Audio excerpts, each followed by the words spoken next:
Eto, nagtatanong na naman po ako. Kaklaruhin ko lang. Bago natin tatalakayin ang usaping ito kay si Claire Castro, papasok nga ba sa politika si si Claire Castro? Kasi ugong-ugong at agam-agam at chismis yan ngayon, mga kababayan, na si si Claire Castro ay papasok daw sa politics. Allah ka, Diyos ko. Ano kaya ang kanyang tatakbuhan? Alam niyo, pagkakaalam ko, syempre, nasa mataas ka na eh. Lagi kang nakikita araw-araw, lagi kang iniingay. Tapos tatawagin ka pang anti-clear. O, baka darating ang panahon, magiging anti-clear. O, ako ang anti-clear ninyo. Nako, ala ka. Mga kababayan. Mga kababayan, eto po ang mga katanungan ngayon. si Claire Castro, papasok sa politika? Hala, papasok daw sa mundo ng politika? Ito po pakinggan natin. Totoo ba yan? Ito po, pakinggan Tatanong rin na Yusek dito, ano daw reaction nyo nung nag-viral yung pangalang Anti-Claire? I mean, Yan, sige, Anti-Claire. Ano ba yun? Goods ba yun? Good? Yes! Oh, yun. Bakit? Magagamit siya sa kampanya. Magagalit siya, may ingit na naman sa inyo dyan si Attorney G. Magagamit daw sa kampanya. News po tayo. Gamit po sa kampanya. Yan. Hindi sa amin po yan. Sa bibig po yan ni Auntie Claire. Parang anti-matter. Anti, no? Hindi lang anti na anti pa. Di ba? Anti-Claire is anti-corruption. Ayun na. Naghahanap buhay na. Since kayong nagbanggit niyan na ingest ba yan o seriously, babalikan natin ang issue na yan kung tatakbo ba si Auntie Claire sa susunod na... Sa pagbabalik. Magbabalik ka! 4! Tatanong rin na Hala, Diyos ko. Mga kababayan. Ano daw ang reaksyon ni si Claire Castro na tinawag siyang anti-clear? Nako po. So, pumapalakpak. Bakit? Magagamit sa kampanya yan. Hala ka, Diyos ko. Mukhang magagalit si Rowena Guanzon dyan kasi siya tumakbo. Gumawa ng party list para sa mga PWD pero hindi siya pinayagan ng COMELEC kasi hindi naman siya PWD. 'Di ba? Pero para sa akin PWD si Rowena, bakit? Sa utak nga lang. Doon siya may something sa utak eh. May kapansanan sa isip. 'Di ba? Dapat nga pinapanalo 'yun ng COMELEC. Kaya pala galit na galit eh. 'Di ba? Tapos nabudol pa mga kakamping. Kasi bayad daw ito ni Mr. Malas Sakit, no, ng 10 milyon para linlangin ang kakamping. Nako. Ayan na, mga kababayan, Diyos ko. Nagtatanong lang ako totoo ba, balibalita, na si Claire Castro ay papasok sa mundo ng politika? Hala ka, Diyos ko po. Nako, mga kababayan. Hala. Ako nagtatanong lang ako mga kababayan yun ang narinig ko eh. 'Di ba? Alam niyo, para sa akin, mga kababayan, walang problema kung papasok si Claire sa politics. Bakit? Una, ang pagbabasihan lang naman kasi ng tao, pag nasa politics ka, kailangan nagserbisyo ka sa bayan. Una, nagserbisyo ba si Claire? Yes. Yung trabaho niya ngayon, pagsiserbisyo sa bayan yan. Bilang tagapagsalita, nagsiserbisyo siya. Siya yung nagpaparating kung ano ang development, ano ang improvement ng ating bansa sa media. So, doon pa lang nagserbisyo siya bilang isa sa miyembro ng gabinete ni Marcos Jr. Bilang isang PCO Undersecretary or spokesperson. Oo, nagserbisyo siya. Pangalawa, si Claire ba ay may pinag-aralan? Yes, abogada yan, trial lawyer yan. So pasok siya. Si Sara nga hindi marunong mag-English. Mali-mali pa sa Tagalog. napasok niya eh. 'Di ba? Pangatlo, si UC Claire ba ay karapat-dapat na mapasok bilang sa politiko? Yes, bakit? May kasanayan na siya, may karanasan na siya sa politics. She is now touring around the politics. Politician na siya, party siya ng politics. Kasi bakit? Membro siya ng gabinete ni Marcos. Pang-apat, si UC Claire ba ay deserving bilang politician? Yes, mas may utak si UC kaysa kay Robin ha. Cum laude yan. Diba? Si Robin nga nanalo. Si UC pa kaya?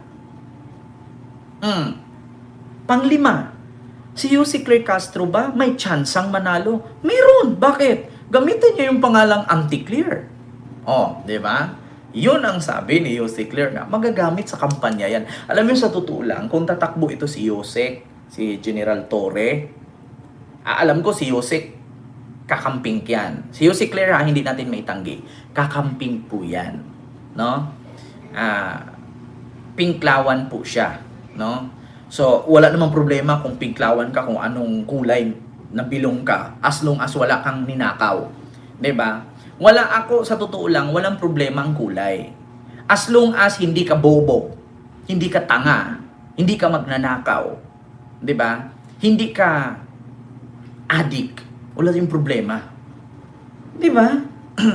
Kaya ngayon mga kababayan, sa mga nagsasabi at mga haka-haka at ugong-ugong ngayon, qualified ba siya? Of course!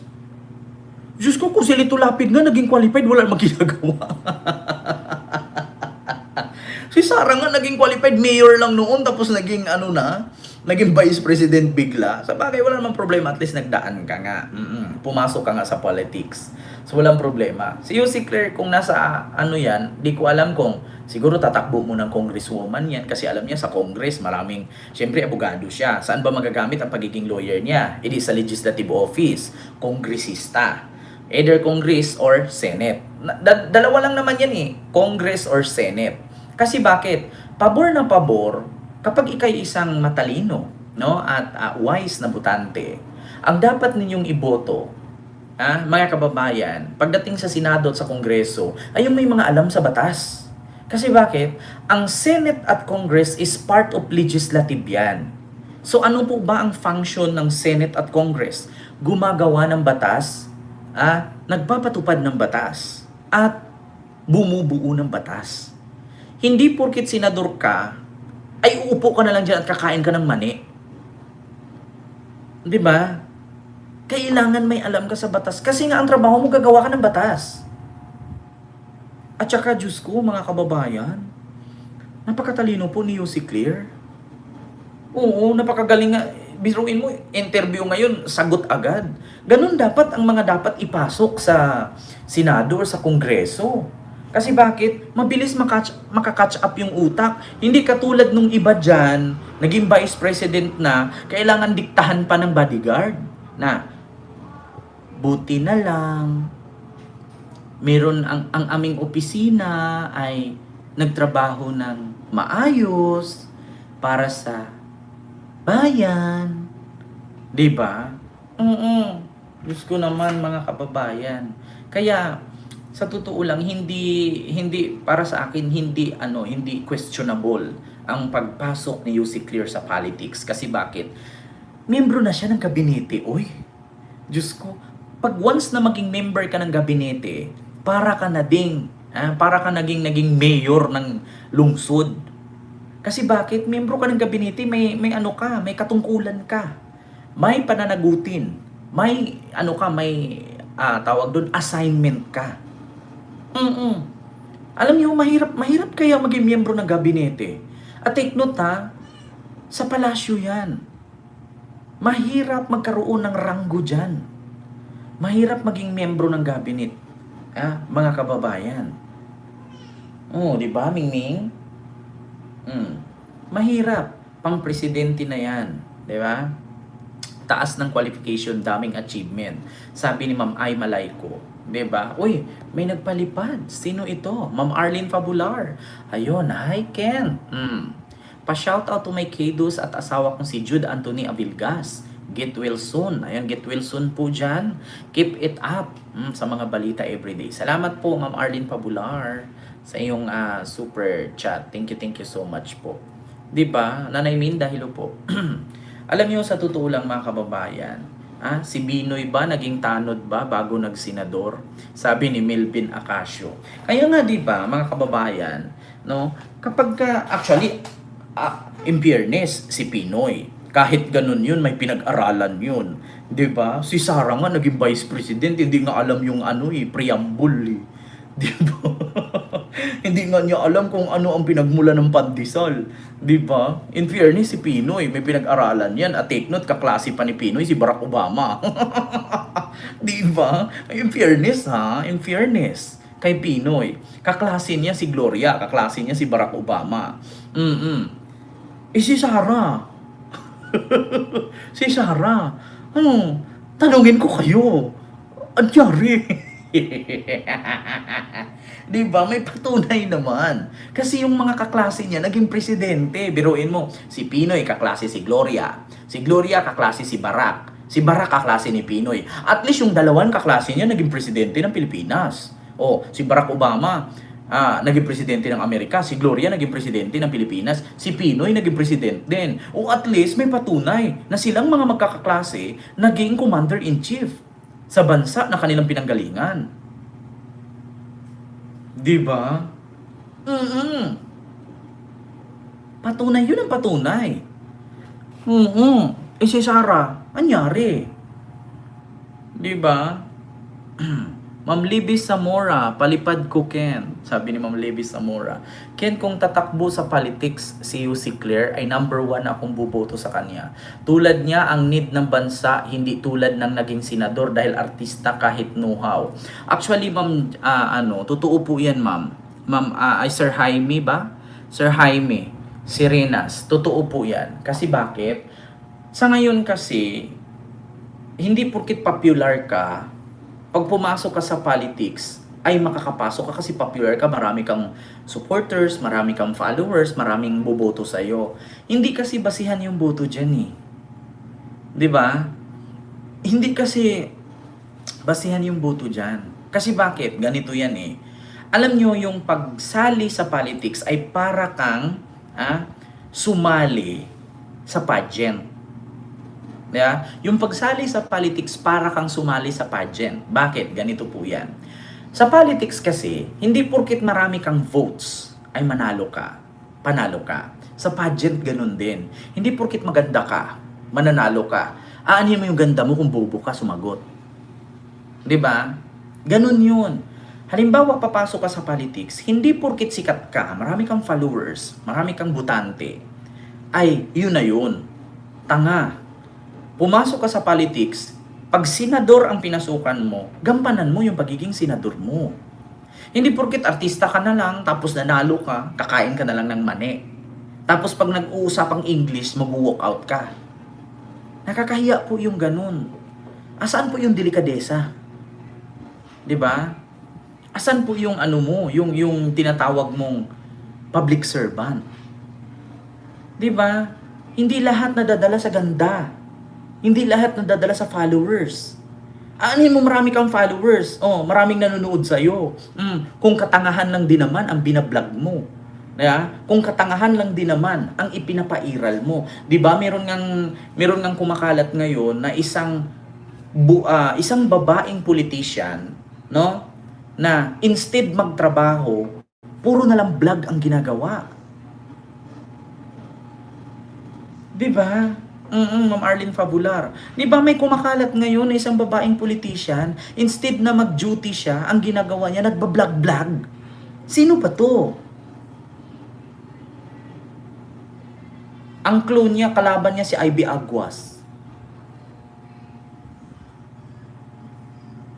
'Di ba? Totoo 'yan, mga kababayan. 'Di ba? Instead na magtrabaho siya, ang ginawa niya, nagba-vlog-vlog na lang siya. Daho, kalaban ni Ivy Aguas. Di ba? Mga kababayan. Oh, yan ang mahirap.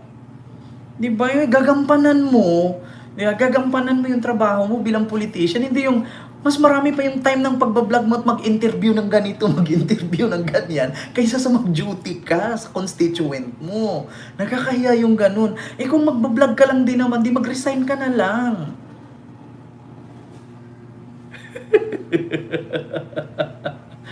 Di ba? Ay, Diyos ko naman. Yun ang mga malaking ano ngayon, mga kababayan. Ken, totoo ba yung bumaliktad na si Bongo? Sir Nelson, nagtatanong nga din po ako eh. Kasi may kasama siya dyan sa picture eh. Pinatawag daw sila sa Malacanang. Di ba? Kaya, ang totoo lang mga kababayan, yan po ang isa sa mga katanungan ko. Na, papasok nga ba si Yussi Claire Castro sa politics? Kasi, mga kababayan, tinanong kasi siya ng 4 alas ng mga reporter at mga anchor doon sa programa ng DZMM na anong masasabi mo na tinawag kang anti-clear? Oo. So, ang sabi niya, magagamit yan sa kampanya. So, ibig sabihin, kung magamit sa kampanya, anong kampanya ba ang papasukan niya? So, syempre kung tatakbo siyang mayor, anti-clear ninyo, anti-clear nila, anti-clear ninyong lahat, 'di ba? O mga batas, mga kabatas, kabatas natin diyan, batas clear, 'di ba? O at least nakilala siya. Binansagan kahit katulad sa akin. Kung papasok ako ngayon sa politics, anong ibabansag nila sa akin? Si Gilit. 'Di ba? O si Boy Gilit. 'Di ba 'yan ang tawag nila sa akin? Si Boy Gilit. Bakit? May napatunayan tayo na ang hamon natin ay totoo at may paninindigan. Bakit? Ang sabi ko, katapusan ng 2025, pag makauwi si Digong, magilit ako sa liig. Hindi na kauwi 2026 na, so may paninindigan tayo. Ito ang tinatawag na yung boy gilit noon. Buhay na buhay ngayon. Di ba?